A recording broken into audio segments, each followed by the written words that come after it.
Welcome to the SWIKE podcast, the only podcast that shares the stuff you didn't know you needed to know about jobs, careers, and life.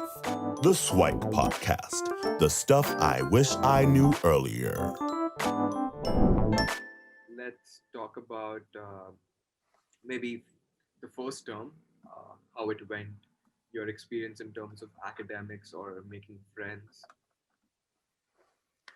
So for Uh, me, yeah, after Frosh, it was yeah, that I don't really remember kind of the first days, but it was kind of going to class, trying to meet up with those friends that I met in that time, and I think I mentioned, well, we didn't have like social media or the internet or Wi-Fi and stuff like that, right? So we communicated by pager or cell phone if any of us were able to do that. And for those that don't know what a pager is, it's kind of a little like a little box that you put in like numbers there and it kind of beeps. And what you're supposed to do is call numbers from a payphone. And I don't even know if payphones still exist around too. But they used to be a thing. And yeah, and sometimes you could actually type through numbers on the cell phone, right? Because you like a three is like an E and like a seven is an L, and people got creative with the um, other words so that you can kind of say, okay, let's meet here, let's meet there at a given time. So it was a little bit more advanced planning that was needed in order to coordinate meeting, right? Because it's not as spontaneous as saying, hey, let's just meet here, and you can check email, text, or whatever, WhatsApp, and you show up, right? Didn't have any of that. So yeah, like I said, I connected with that same group of friends kind of in that first semester. Spent probably too much time with them, right? Because I saw my grades plummeting quite a bit because I would minimally go to class, but I wouldn't do much in between, right? I didn't really do my assignments. I thought I was like super smart, and yeah, I could get through this no problem. But without studying or actually knowing the material, it gets hard to do exams and assignments and stuff. So actually, like in all honesty, I almost failed out of my first year, right? So first term was a big wake up call to kind of focus on what's important. So I went to school for class, right, to learn, right? So I should be doing more and more of that. Um, yeah, so that was kind of the first semester where probably spent too much time on kind of fitting in and finding people that I wanted to be around. A little, well, I spent time in class, but very little time on homework and assignments and stuff, which is obviously a bad thing, right? Because sometimes just showing up to class, you don't automatically learn through osmosis or whatever. You actually should take the time to recall and remember and all that sort of stuff. Yeah, so it was a relatively tough time for me. But yeah, eventually in kind of second year onwards, so I kind of picked myself up in the second term of first year, and then was pretty depressed, as unfortunately many students are. And then second year, somehow I was able to turn it around. Maybe it was over the summer and hanging out with friends or whatever, or just maybe time by myself, and I was able to kind of recoup and then focus more on school and grow, right? So I had a pretty boring first year, second semester. The first semester, yeah, I was figuring stuff out. Yeah, just had a new girlfriend, trying to make more friends and stuff like that. uh Dealing with all those sorts of things. But yeah, I can't imagine kind of doing all that with social media, right? So having all that, because I know the students growing up in this day and age, they have so many additional pressures, right? Because people are posting, people are tweeting, people are Instagramming or whatever. And yeah, there's so many different pressures of folks. So yeah, that was my experience. How was yours? well, those are some different words which I've never heard of, such as pager or payphone. Yeah, thanks for introducing them to me. But yeah, I feel technology has given a boost in terms of um, getting to know more people. Like, I feel it's one of the biggest factors when it comes to knowing what our friends are up to, even if they aren't super close to us. We can yet know where they are and what they're doing from their stories. And I feel like Instagram, Snapchat, Facebook are the most common used um, apps right now for Right. people to connect. And that's one way wherein I can yet be updated about the people who I'm yet not close to since Frosh. and because I can see what they're doing, and maybe strike a conversation then, and if I need some help, I can easily reach out to them instead of actually finding their number in the phone book or trying to bump into them at the campus or something like that. And I've So heard that folks also create like groups for like classes that they're taking, to share like notes and things like that. And how big of is that in a factor in terms of like staying connected with the campus and like building friendships and stuff like that? Or is that more just like a transactional marketplace where like you give me my notes and for this and that, or do people actually leverage it to like build friends and stuff like that? I feel I kind of agree with you that recently there has been, even I've come across many groups on Messenger wherein everyone is trying to help out everyone. So it's not only to build a friendship, it's like you're doing both the things at once. You're also helping out other people, you are getting help from other people, and you're also, when you swap notes, or if you don't understand something, some other person on the group can explain the, the answer to you, and the logic to you, and therefore, by that you're also building on upon a friendship with them. Right. So I feel it's a great way to again get to know more people. And But is it like just based on pure luck where you stumble across the person in your class that's organizing these things, or is there like a set place where people kind of do this, or do you just kind of search online for like the course code and hope you can find a Facebook group with it, or because yeah, I can't imagine Instagram doing that or Snapchat. And then WhatsApp is pretty closed in terms of like you need to know people. You can't like search for these groups on that. So I would imagine it's Facebook where a lot of this stuff is happening.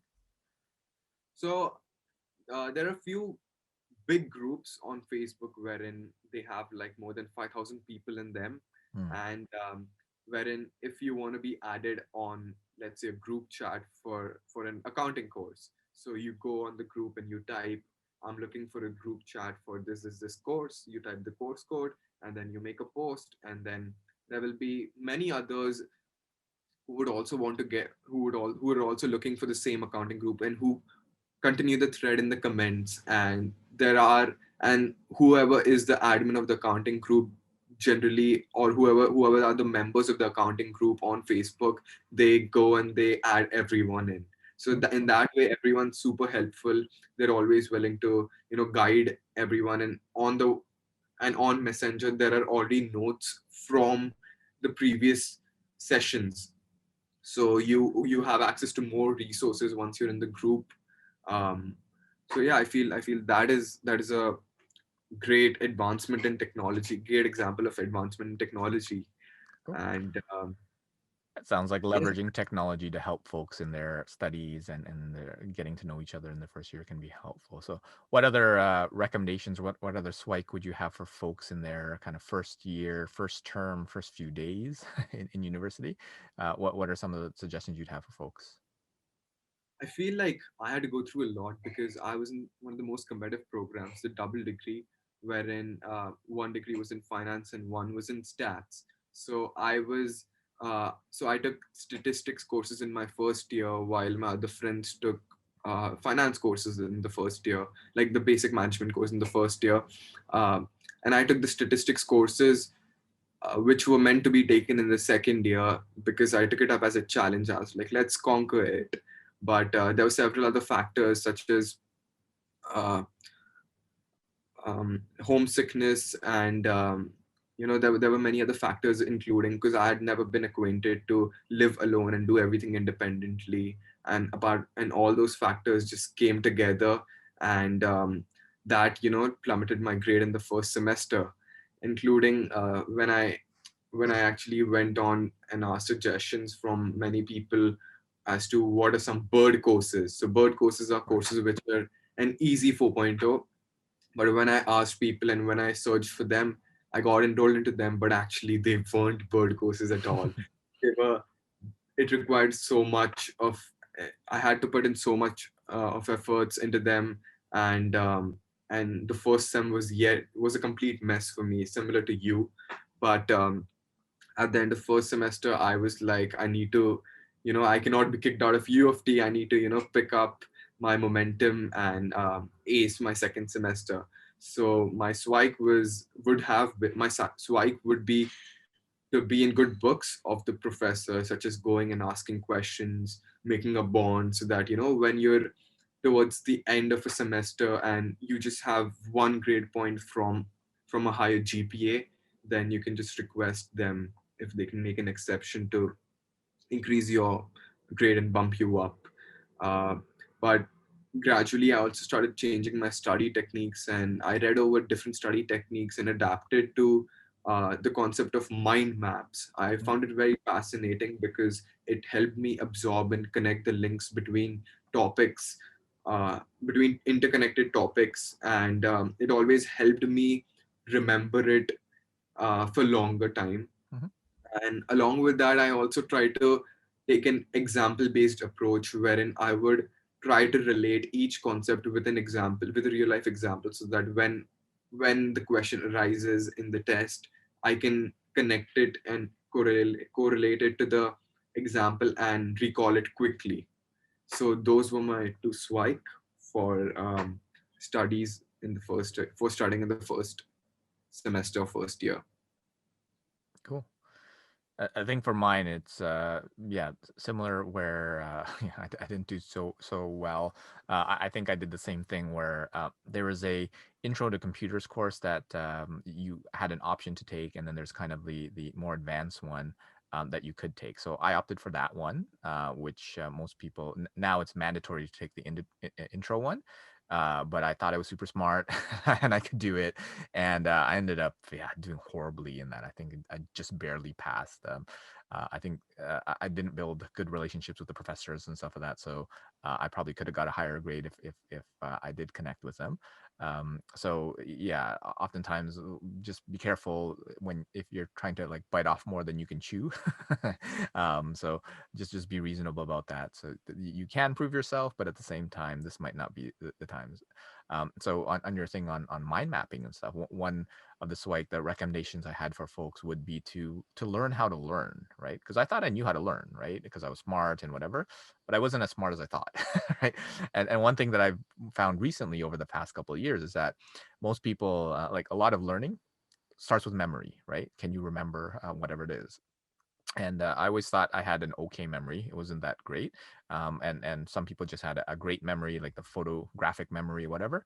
But I found that it's not whether you have a good or bad memory; it's whether you have a trained or untrained memory. And most people have an untrained memory, right? So in the past couple of years, I've been trying to train my memory, and had I done that in first year, it would have made second, third, fourth year, and then the rest of my life so much easier. And there are techniques like memory palaces and like linked lists and like the mnemonic alphabet and so many different things that if you just take that and apply it, and yes, it takes more effort to do it initially, but then you learn it so that when you're taking your midterms and you learn it, you don't have to review it multiple times for your finals and then for second year and third year because you truly learned and understood the material, right? So I'd recommend folks to learn how to learn. So take a look at all those different resources and know that you can learn, right? So that the growth mindset, adapting that would be adopting that would be helpful.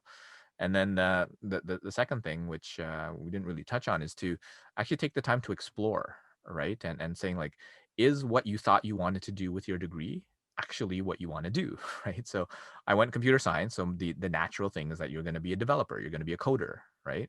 I ended up getting into consulting, which I never even thought of, I never even heard of in fourth year, but I just kind of stumbled into that role by pure luck, right? But had I known about it, well, maybe I would have tried for it and made it more of an effort. But yeah, most people are very kind of tunnel vision on what they can and should do with their degree. And what I recommend folks to do is go connect with alumni, right? People who did your degree and ended up doing the job you want, right? Do they like it? What is it about they like? And are they kind of similar? Or are they different than you? And connect in that way. And ideally, if you can get some work experience and like internships or part-time jobs or co-op or whatever it is in those, then that'll be a better indication. But at least you can have coffee chats, and especially nowadays with social media on things like LinkedIn, Facebook, or whatever, it's quite easy to connect with folks. And usually, if you approach folks the right way, then they're more than happy to help, to jump on a Zoom call, to have a coffee chat, assuming they can meet in person, that sort of thing, in order to share their experiences. But yeah, you have to present yourself in a way where you want to be learning and growing from that person. So those are the two big ones that I'd have for folks, is to learn how to learn, and then to actually explore in terms of what do you actually want to be doing after you graduate. So yeah, especially in your first couple of years, you're still figuring stuff out. At least I was. Some of you might know exactly what you want, but yeah, and if it is, then just be better at that and continue down that path. So That's a good learning experience. cool. Cool. I think we covered a lot of topics, and hopefully there's some useful insights for folks. And yeah, hopefully we'll have more things, because we're just in kind of first year, and I'm sure we'll have more things to talk about in terms of the university and college experience, and get your insights for the student corner. So yeah, thanks for connecting today, and then hopefully we'll have more interesting insights and conversations for the next session of the student corner. Thanks for joining us on the SWIKE Stuff I Wish I Knew Earlier, the podcast. If you like the podcast, please subscribe on iTunes, Stitcher, or wherever you found this podcast. And if you can give us a review, that would be very appreciated. Feel free to contact me on LinkedIn at Lukidanu, Lukidanu, and the same on most social media platforms. And I look forward to hearing from you. Thanks. Bye.